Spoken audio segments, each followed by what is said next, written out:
Police Thane Vadgaon हद्दीतील मौजे पंगडी येथील श्री गजानन वसंता मोरे याचे पत्नीचे त्याच्याच गावातील विष्णू कवडू आत्राम याच्याशी प्रेमसंबंध तयार झाले।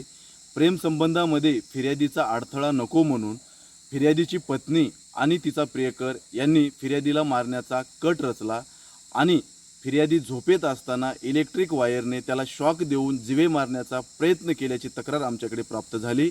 आम्ही पूर्वनियोजित कट आणि खुनाचा प्रयत्न या सदराखाली गुन्हा दाखल केला।